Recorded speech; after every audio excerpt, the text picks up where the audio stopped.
آج طبیعت کچھ ناساز ہے، خیال تھا تھوڑی بہت گفتگو کر لوں گا، مگر مجھے کوئی اچھی بات سوجی نہیں رہی۔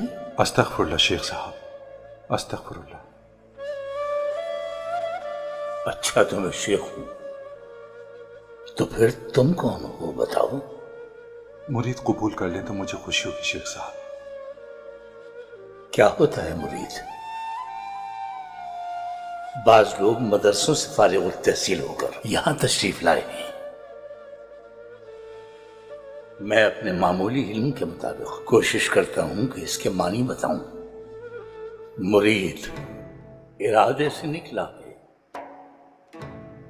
اپنے ارادے کو اللہ کے سپرد کر دینے والا، خود کو فنا کر دینے والا، جس سے اپنے خالق کی پہچان ہو جائے، اس نیک اور خالص وجود کو کہتے ہیں مرید۔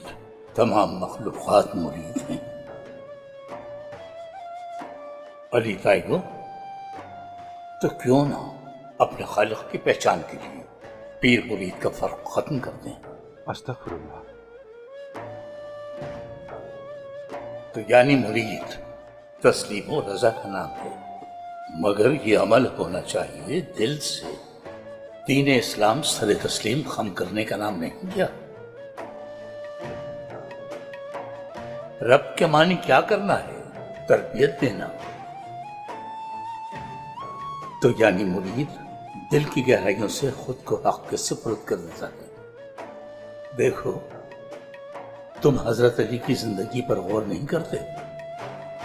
طریقت کے جتنے بھی سلسلے وجود میں آئے ہیں، انہی تک کیوں پہنچتے ہیں آخر؟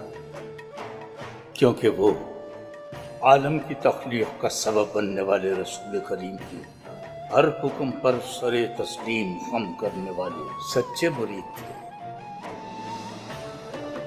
سر تسلیم خم کر دینا حضرت علی کرم اللہ وجہہ کی سنت ہے اور تربیت بھی ہے۔